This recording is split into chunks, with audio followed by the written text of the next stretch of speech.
Narito tayo ngayon upang matunghayan ang nakakakilig, napaka-sweet at talaga namang sobrang inaabangan na love story ni Kalingap Tata at ni Ate Marian. Sa pagpapatuloy nga ng ating istorya ay hindi na talaga nakapagpigil si Kalingap Tata at nag-decide na siya na haranahin na agad si Ate Marian kahit unang kita pa lamang nila. Talagang in love na nga kaagad at nahulog na talaga ng matindi si Kalingap Tata kay Ate Marian. Sino nga naman kasi hindi mahuhulog, napakasimple ng dalaga na ito at talagang hindi siya suplada at napakabait pa. Talagang go with the flow lang si Ate Marian at tinatawanan pa nga niya ang lahat ng jokes ni Kalingap Tata. Kaya naman hindi nagtagal ay talagang napakanta talaga si Kalingap Tata ng Sa Isang Sulyap Mo. Ma-apply niya daw talaga ito kay Ate Marian sapagkat sa isang sulyap lang daw ni Ate Marian ay talagang natutunaw na talaga siya at hindi na siya makatiis at nahuhulog na talaga siya kay Ate Marian. Grabe at nakakakilig nga dahil kitang-kita din kay Ate Marian ang pagkakilig niya nung hinarana siya ni Kalingap Tata. Sa isang sulyap mo ay nabihag ako, para bang himala ang lahat ng ito. Sa isang sulyap mo ayos na ako, sa isang sulyap mo napaibig ako. Ano? Ang istorbo ka, kumakanta pa ko. Dinadaan mo sa kantang alaki. Oo nga, siyempre naman, alangan naman di natin kakantahan. Dinadaan mo sa kantang alaki, tayong aguin mo, aluhaan ka. Ikaw. Habang nai-inlove na nga si Kalingap Tata ay nandun pa rin si Kuya Arjon at parang tinututulan niya nga ang love story ni Kalingap Tata at ni Ate Marian. Sinasabi niya na age doesn't matter daw sa pag-ibig ay parang hindi na nga daw sikat at hindi na nga applicable at parang si Kalingap Tata na nga lang daw ang naniniwala dito. Kaya naman sabi ni Kalingap Tata ay mas kawawa naman daw si Kuya Arjon sapagkat hanggang ngayon ay hindi pa daw siya sinasagot ni Ate Angelica.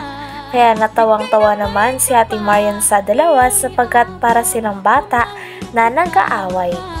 At the same time ay kinikilig din siya sapagkat talagang pinagtatanggol ni Kalingap Tata ang kanilang pag-iibigan. Sabi naman ni Kalingap Tata ay gagawin niya talaga ang lahat dahil seryoso na daw talaga siya dahil sobrang nahulog na nga talaga siya sa kagandahan at kabaitan ni Ate Marian. Dinadaan mo sa kantang alaki. Oo nga, siyempre naman, alangan naman di natin kakantahan. Dinadaan mo sa kantang alaki, tayong aguin mo, aluhaan ka. Ikaw ang luhaan. Ako. Kasi hanggang ngayon hindi ka pa rin sinasagot ni Angelica. Oh! Kasi naman sa'yo, ikaw, naghahanap ka ng di mo kasing edad. Naghahanap ka ng mga bata. Yun na ang kasabihan, age doesn't matter. Age doesn't matter. Wala naman talagang age doesn't matter. Hindi naman talaga yung totoo. Ikaw na lang nagdiniwala dyan.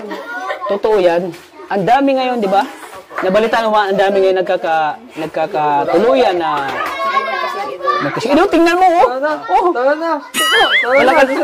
Lumalabas ka na! Alisin ka, ano? So, di ba, totoo? Kasi yung edad, yung sukat kasi ng edad, gusto ko na isang...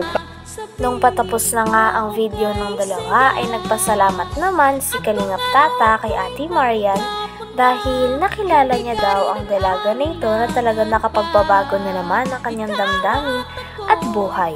Sabi naman ni Ate Marian ay masaya din daw siya na nakilala niya si Kalingap Tata. Nang binanggit niya ito ay talagang kinilig na si Ate Marian at lalong-lalo na si Kalingap Tata dahil hindi siya makarecover na nalulugo din palang makilala ni Ate Marian si Kalingap Tata. Sabi kasi ni Ate Marian ay masaya daw siya kapag nakakakilala daw siya ng mga new friend dahil meaning daw nito ay new environment na naman. Sukat kasi ng edad gusto ko na isang tao kahit matanda ka na. Basta nakitaan ng anak niya ko.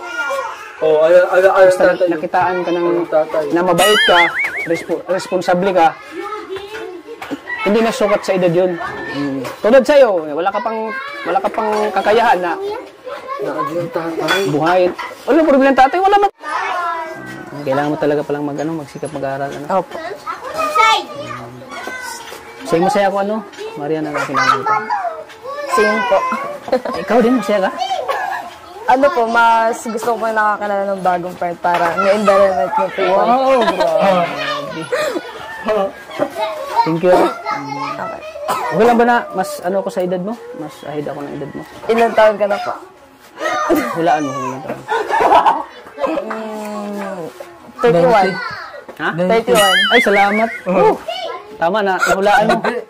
Talagang tinanong nga ni Kalingap Tata kung ilang taon na daw siya sa paningin ni Ate Marian at tuwang-tuwa naman si Kalingap Tata, talagang kinikilig nang sabihin ni Ate Marian na mukha daw siyang 31 years old. Grabe at nagulat nga, tuwang-tuwa si Kalingap Tata dahil mukhang bata pa daw siya para kay Ate Marian. Kinilig din naman si Ate Marian dahil tuwang-tuwa si Kalingap Tata. 31. Ha? 31. Ay, salamat. Tama na, nahulaan mo. Hindi ate. Nahulaan mo. Hindi ate. Ilan? 90.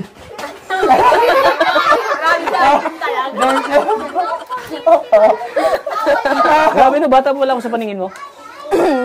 Titignan ko lang yung face figure mo. Ah, siya? Face figure. Grabe, 31 pa ako bro. Salamat. 31 pa ako, mababata pa ako lalo. Imagine 31, batang bata pa yun. Ano? Tantayan ka ngayon. Pero sa totoong buhay, hindi tayo rin ang edad mo. Ano? 46. Bira ka talaga, Arjun. Butog ka talaga, Arjun. Kakandaan ko lang siya. Wala kayo magandaan kita. Okay lang po. Bakit ka pang tumitingin ka? Natutunaw ako. Bakit kapag lumalapit ka, kumakabog? Grabe at napakarami ang kinikilig sapagkat nagkakilala na nga talaga si Kalingap Tata at si Ate Marian. Talagang nakakakilig ang dalawa panoorin dahil si Kalingap Tata ay kitang-kita sa kanya na gustong-gusto niya din ang dalaga at si Ate Marian naman ay talagang go na go din sa mga banat ni Kalingap Tata. Bakit kapag lumalapit ka, kumakabog ang puso Wag ko? kang maniwala Bakit dyan. kapag nandito ka, sumasaya ang araw ko? Nabaliw sa tuwa ang puso ko. Sa isang sulyap mo ay nabihag ako, para bang himala ang lahat ng ito. Sa isang sulyap mo, ayos na ako. Sa isang sulyap mo, napaibig ako. Wag kang maniwala dyan. Hindi ka nga mahal talaga. Sayang lang ang puso mo kung mapupunta ka lang sa kanya.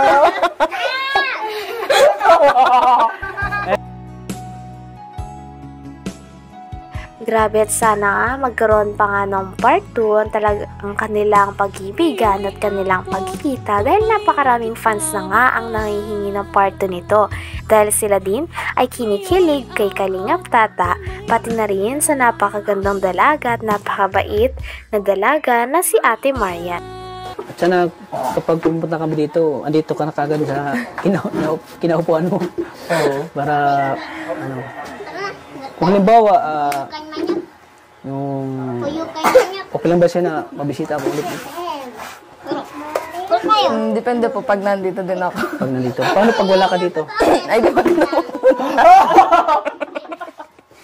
Sige,